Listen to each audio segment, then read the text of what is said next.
Ballyhooly Castle. In 1587, Ballyhooly Castle was described in a report to Queen Elizabeth I of England. The castle being strongly built upon the Broadwater, in height 4 stories, double vaulted and covered with thatch.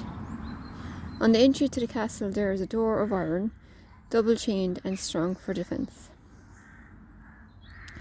The castle was built in 1314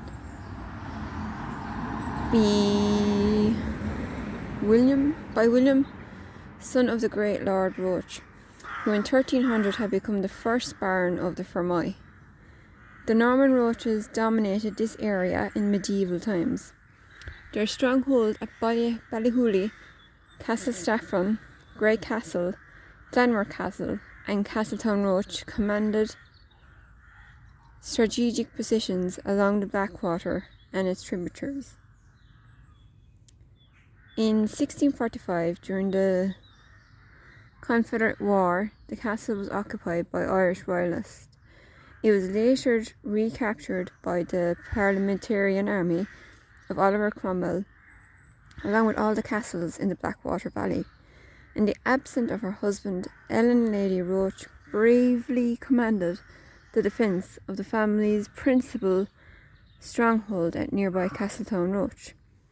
After a siege, the Cromwellians eventually took the castle, and Lady Ellen was hanged in Cork in 1652. The Roche lands were confiscated after the war and divided up among Cromwell's troops.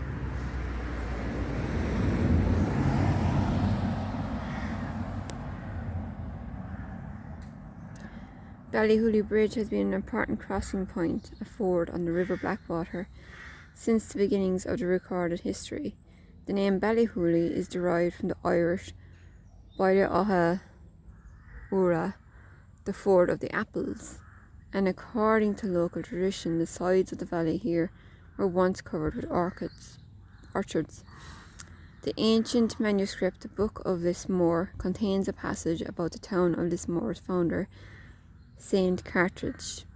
The story relates how Cartridge, while crossing the river at Ballyhooly, picked an apple from the water as it floated past.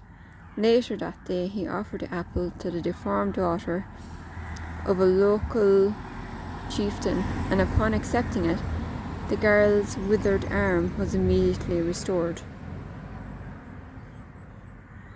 Two ancient churchyards. Two old churchyards are situated on either side of Ballyhooly Castle. Halfway down the hill of the east of the castle is a gate into an ancient graveyard. Among the graves is a ruined medieval parish church, which was abandoned in 1694.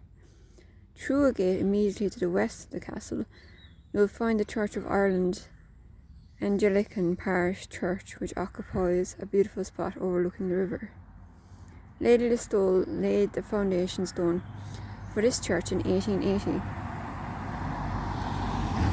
The building materials were taken from a Church of Ireland church at Bridgetown and brought by horse and cart to Ballyhooly.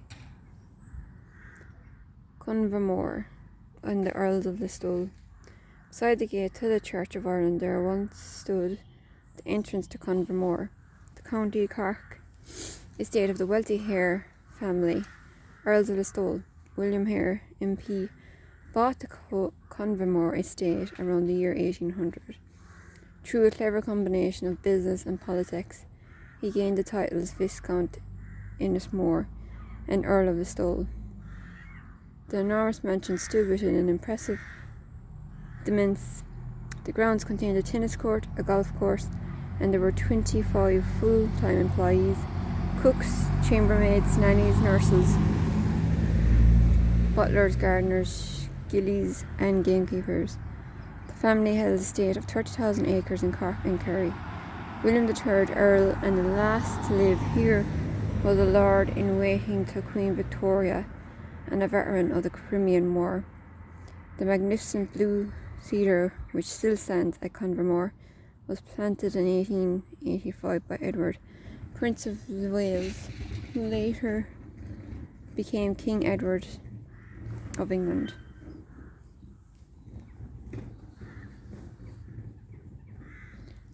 Little now remains of Convermore, which was burnt by the IRA during troubled times in March 1921.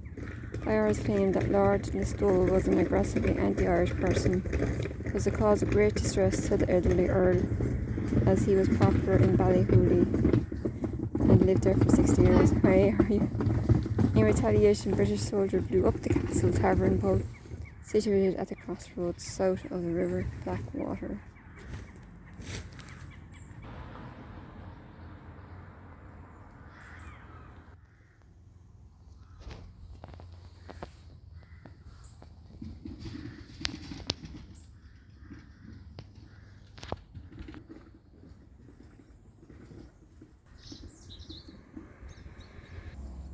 I hope that you guys enjoyed watching. Do take care, and I hope to see you in the next one.